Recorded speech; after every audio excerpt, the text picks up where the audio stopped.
The first time I saw my home listed for sale, I thought it was a scam. The second time, I saw my mother's name under primary contact.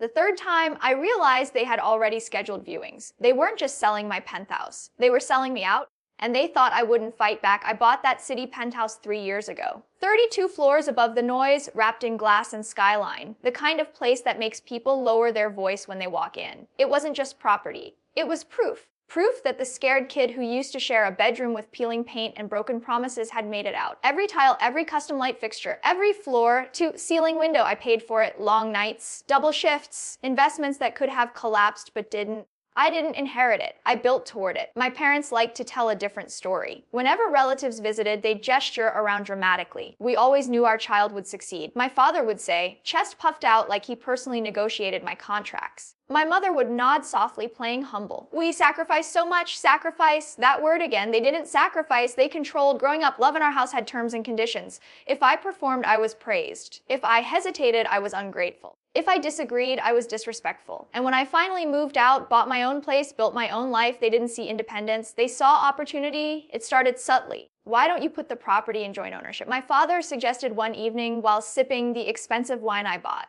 For tax purposes. Protection. Protection from what? I wondered. From lawsuits. From risks. You're still young, he added.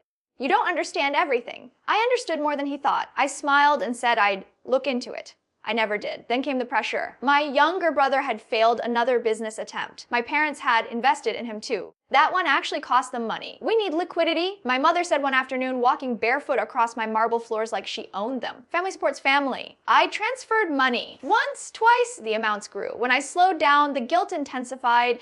After everything we've done for you. There it was, everything, the invisible invoice of childhood. Still, I never imagined they'd go this far. I was at the office when my friend Daniel texted me a link. Isn't this your place? I clicked casually. Then I stopped breathing. There it was. Professional photos, my living room, my kitchen, my bedroom view at sunset. Listed at $2.5 million. Luxury penthouse in prime downtown location. Motivated sellers. Sellers, plural. Under contact details, my mother's full name. I felt cold first, not angry, not explosive cold. I called her immediately. She answered cheerfully, hey, sweetheart, why is my penthouse listed online? Silence, just a half second, but I heard it. Oh, she said lightly. You saw that.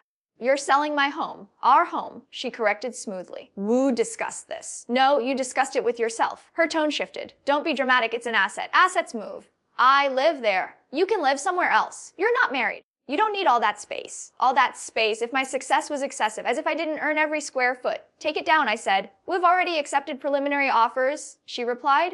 Don't embarrass us by backing out. Embarrass us. I hung up. Then I called my father. He didn't pretend. This is happening, he said. You owe this family. I owe you nothing. You owe your upbringing.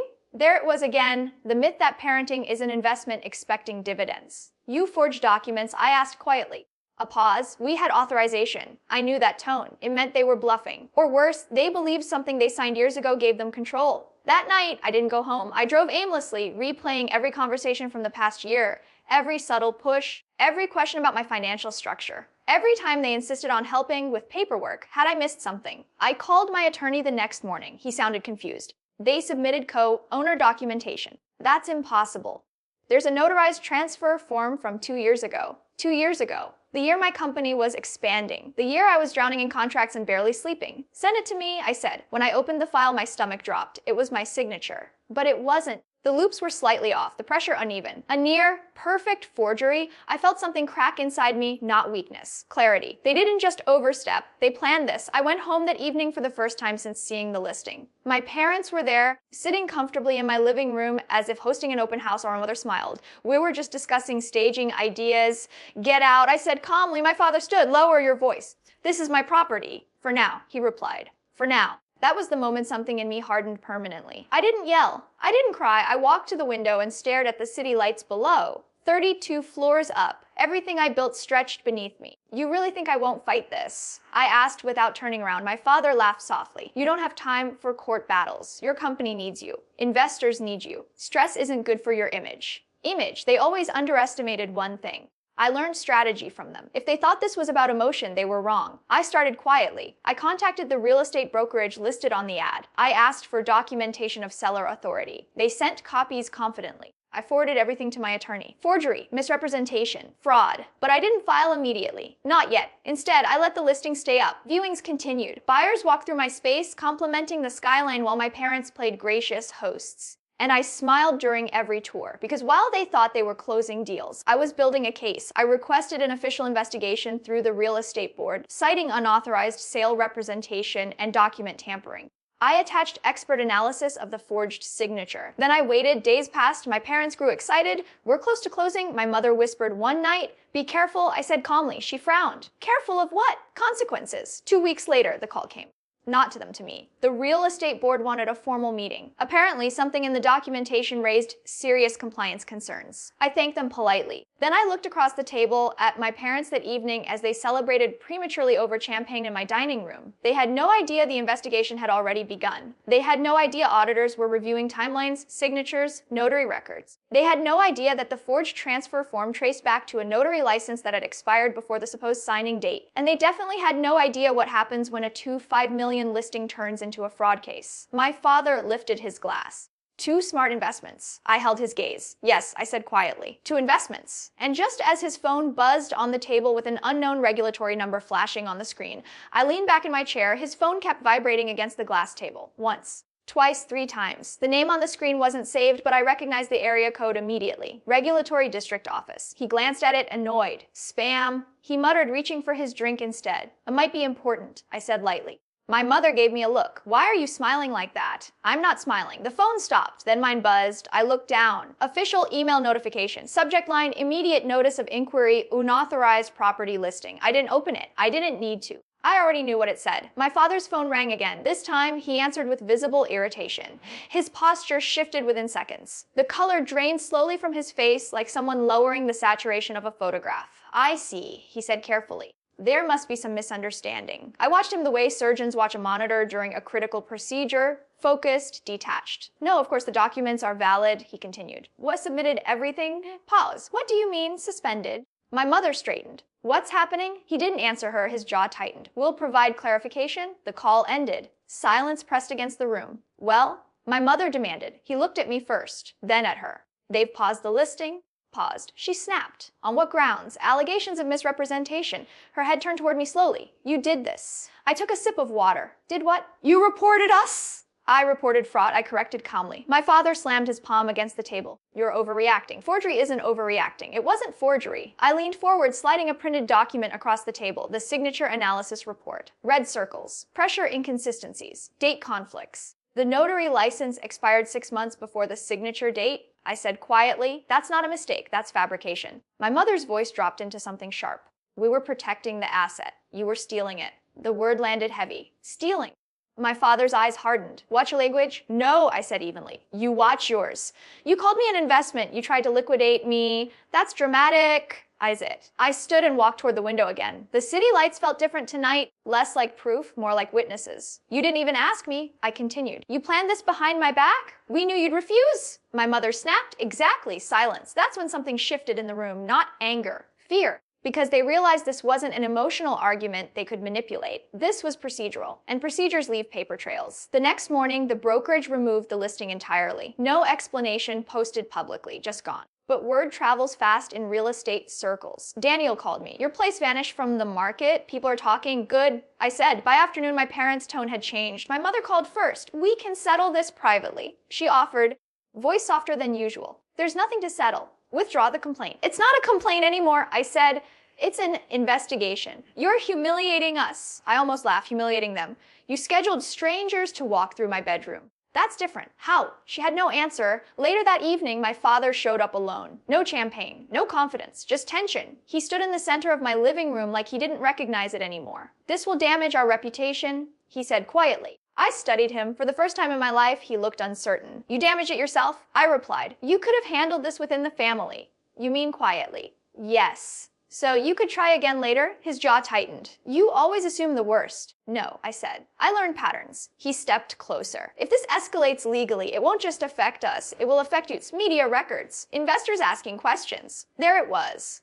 The attempt to scare me. You think I'm afraid of transparency? I asked softly. He didn't respond. Because we both knew something he didn't want to admit. Transparency would expose him more than me. 2 days later, the real estate board requested in-person statements. Separately. I arrived early. The boardroom was sterile, white walls, long polished table, digital recorder placed at the center like a silent judge. When my parents walked in and saw me already seated, something flickered across their faces. Not anger. Not yet. Uncertainty. We were interviewed one by one. Timeline inconsistencies surfaced quickly. My father claimed I was present during the transfer signing. I provided travel records proving I was out of the country that entire week. My mother insisted I had verbally agreed. I calmly requested they produce any written confirmation. There was none. The notary in question and under review for multiple irregular filings. By the end of the session, the board members weren't neutral anymore. They were skeptical. Outside the building, my mother grabbed my arm. "Stop this," she whispered harshly. I gently removed her hand. "You should have thought about that before listing my home. You'll regret turning against us." I held her gaze. "I didn't turn against you. I defended myself. My father charges are filed." "They won't be," I said calmly, "unless more inconsistencies appear." His eyes searched mine. "You're threatening us?" "No," I replied softly. "I'm informing you." Days passed in tense silence. Then came the official notice. The board had found substantial evidence of document misrepresentation and unauthorized listing activity. The brokerage was cleared due to reliance on submitted paperwork, but my parents referred for further legal review. I didn't celebrate. I didn't gloat. I sat alone in my penthouse that night, staring at the skyline that almost slipped away from me. I expected to feel victorious. Instead, I felt something heavier. Not sadness, not joy. Finality. My phone buzzed again. This time, it was my father. I let it ring once, twice. Then I answered. His voice was different, lower, controlled. "They're considering fraud charges." I stayed silent. "You could end this," he said. "How?" "Submit a statement saying it was a family misunderstanding." There it was, the final play. I walked toward the window once more, city lights reflecting in the glass. "You tried to sell my home for $2.5 million, I said quietly, "without consent, using forged documents. Were your parents? And that was your biggest mistake." Silence filled the line. Then he asked the question he should have asked years ago. "What do you want?" I closed my eyes briefly. Years of control, years of emotional invoices, years of being treated like an asset. Now, for the first time, leverage sat in my hands. And I finally decided what this was really going to cost them. "Meet me tomorrow," I said calmly.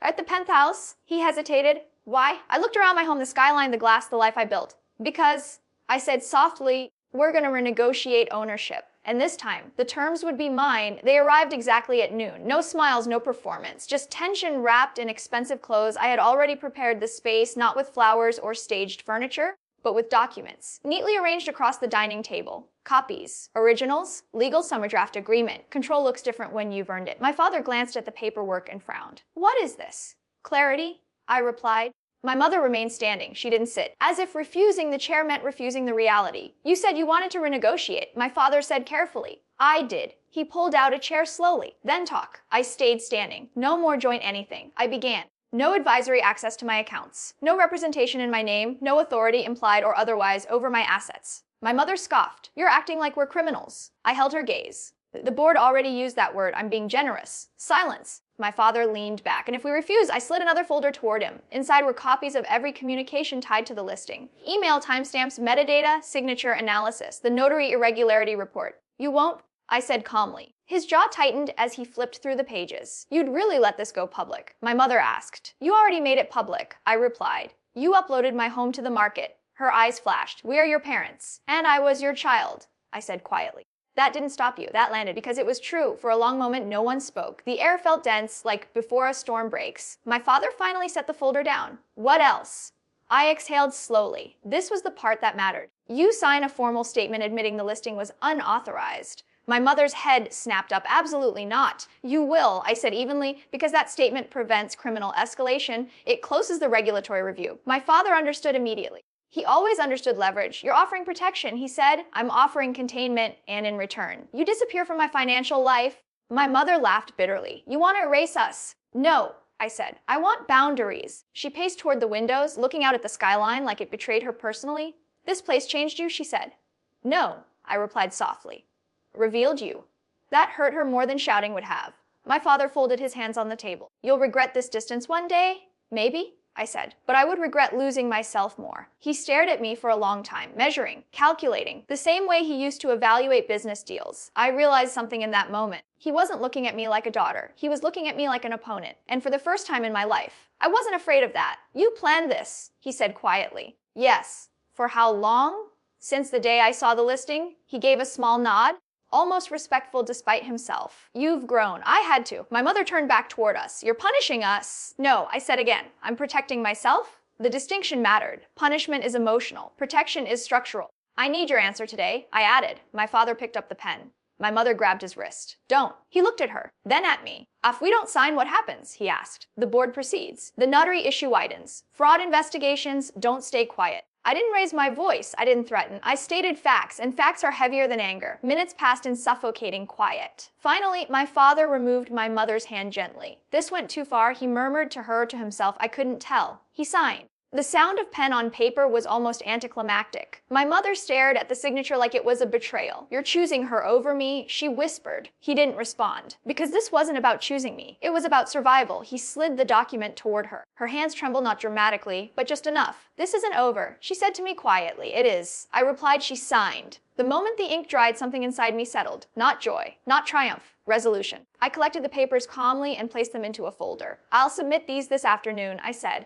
My father stood slowly. And after that, I said, you don't step foot in this building without my invitation. My mother's eyes filled, not with apology, but with wounded pride. You've become cold. No, I said gently. I've become clear. They moved toward the door. Just before leaving, my father paused. For what it's worth, he said without turning around, we didn't think you'd fight back. I know, I replied. That was the problem. The door closed behind them, and just like that, the penthouse felt different, quieter. Not empty, just uncontested. I stood there for a long time, listening to the city hum below. This wasn't the explosive revenge people imagine. No shouting headlines, no dramatic arrests. It was controlled, precise, permanent. My phone buzzed. A message from the real estate board confirming receipt of updated documentation and formal admission. Review pending closure. I exhaled slowly. For years, they operated under one assumptions: that I would always choose peace over confrontation, that I would prioritize family over fairness, that I would absorb the damage quietly. They were wrong, and that realization would stay with them far longer than any legal notice. I walked back to the window one last time, looking down at the streets far below. 32 floors up, still mine, completely mine. My phone buzzed again. This time it wasn't official. It was my mother. A single message. You'll understand one day.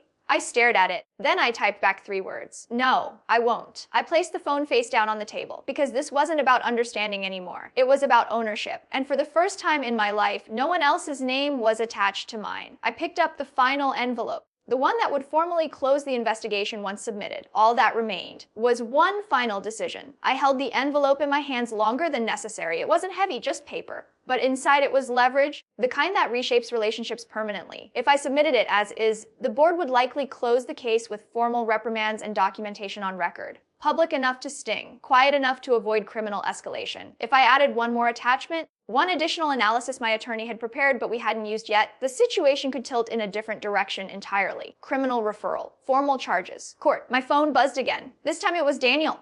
You good? He texted. I stared at the screen. Was I? I looked around the penthouse. Sunlight poured through the glass walls, reflecting off steel and marble. The city moved below me like it always had, indifferent, relentless. 3 years ago, when I got the keys to this place, I stood in the empty living room and promised myself something. No one would ever control my stability again. Not emotionally, not financially, not legally. And yet here I was, envelope in hand, deciding how much destruction to allow into my own bloodline. I sat down at the dining table, the same table where they signed, the same table where my father once toasted to smart investments. I opened my laptop and reread the board's preliminary findings.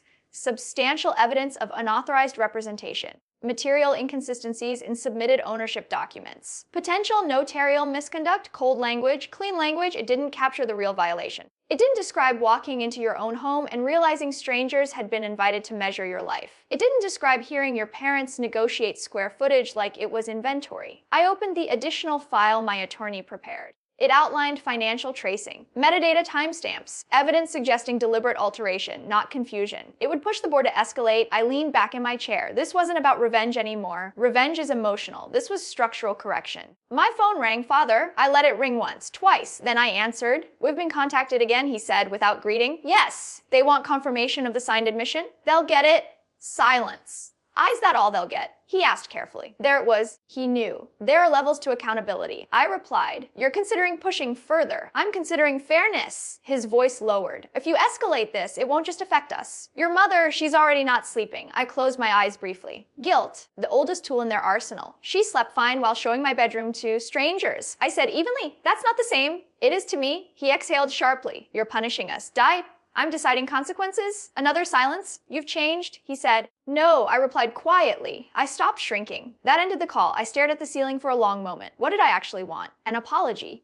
Too late for that. Fear. I already saw it. Distance. I had it. Justice. That was more complicated. I imagined headlines. Not dramatic ones, but quiet business columns noting regulatory action against a local couple for fraudulent listing activity. Their social circle would notice. Whispers would travel. The same people who toured my penthouse would connect the dots. And my name would sit in those records too. Even as victim, proximity stains. My company was expanding internationally. Investors research everything. Would they see resilience? Or instability? That's the part my parents underestimated. I don't make decisions emotionally. I calculate impact. The sun began to dip, painting the skyline orange. I walked to the window again, resting my forehead briefly against the cool glass. When I was younger, I thought power meant domination. Now I understood something else. Power is choice. I had it. They didn't. Not anymore. My phone buzzed once more. A message from my mother this time. I never thought you'd treat us like outsiders. I typed back slowly. You treated me like an asset. 3 dots appeared, then disappeared. No reply. I went back to the table and placed both documents side by side. Version 1 containment, version 2 escalation. My lawyer had told me something yesterday that stuck. Sometimes the strongest move isn't the loudest one.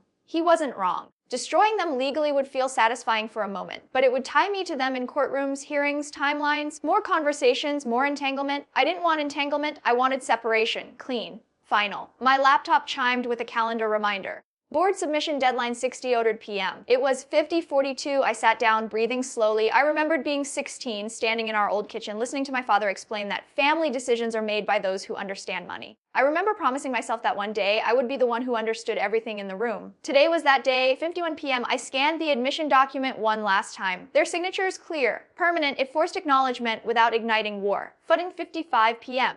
My phone rang again. Mother, I hesitated, then answered. Her voice was softer than I'd ever heard it. If you send whatever you're planning, she said, there's no coming back. I looked around my home, at the skyline, at the life I built without shortcuts. There hasn't been a way back for a long time, I replied. A pause, then barely audible. We thought you'd always protect us. I swallowed slowly. I did, I said, just not from consequences. Silence stretched between us. Then she whispered something unexpected. We were afraid. That made me still. What? I asked quietly. Of losing control. Honesty. Late, but honest. I closed my eyes briefly. Control. That was always the real currency in our house, and they lost it the moment they underestimated me. 4:59 p.m.? The submission portal blinked open on my screen. 2 attachments ready, 1 decision. I hovered over the mouse. The city outside shifted into evening, lights flickering on, life continuing regardless of my choice. My heartbeat slowed, not from uncertainty, from clarity. I clicked and watched the file upload complete. Confirmation email received. I leaned back in my chair as the sun fully disappeared beyond the skyline. Somewhere across the city, my parents' phones would buzz soon with official notice. The board would proceed accordingly. The structure was set, the outcome inevitable.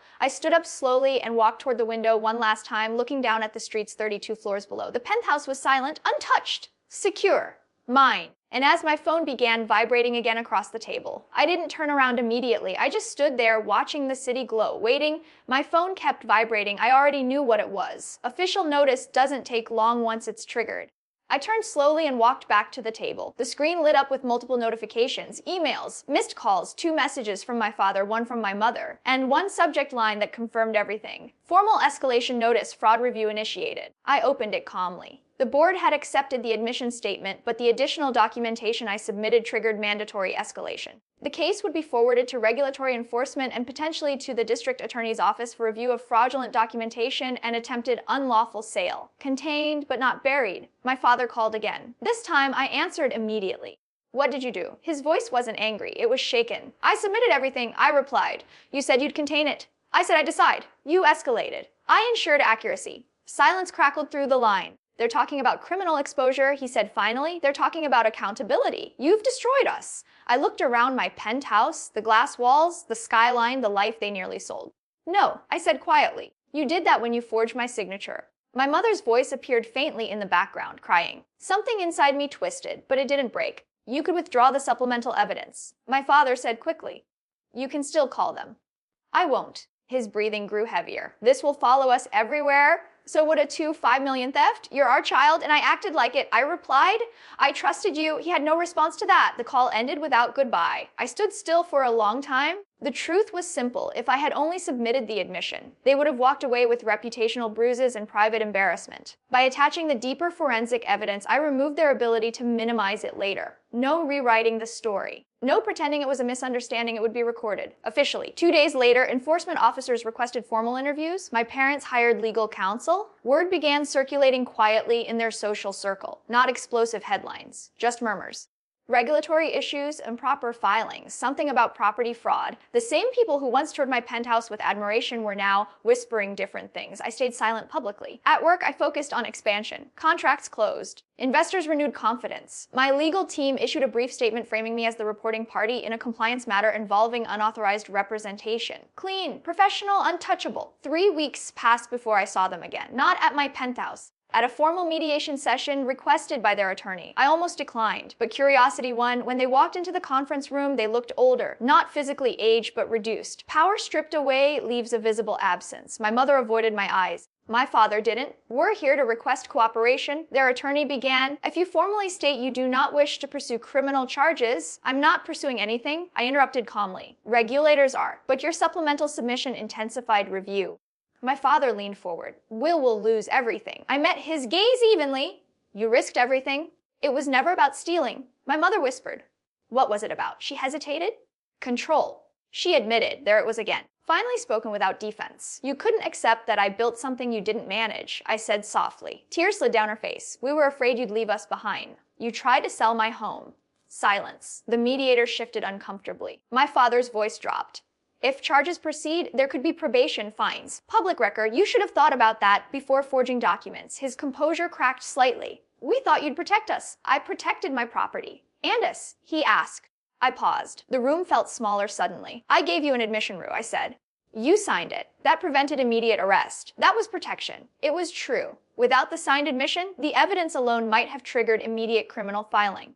I didn't mention that. They didn't need to know how close the edge had been. Weeks turned into months. The district attorney's office ultimately declined full criminal prosecution due to first-time offense and signed admission, but imposed substantial fines, regulatory sanctions, and permanent notation in public records related to fraudulent representation. No jail, but no clean slate. Their business licenses were reviewed. Their credibility weakened. Invitations stopped arriving. And for the first time in their lives, they faced consequences they couldn't charm away. I didn't celebrate. I didn't feel triumph. I felt equilibrium. One evening, months later, my mother asked to meet me alone. Public cafe, neutral ground. She looked smaller somehow. I don't expect forgiveness, she began.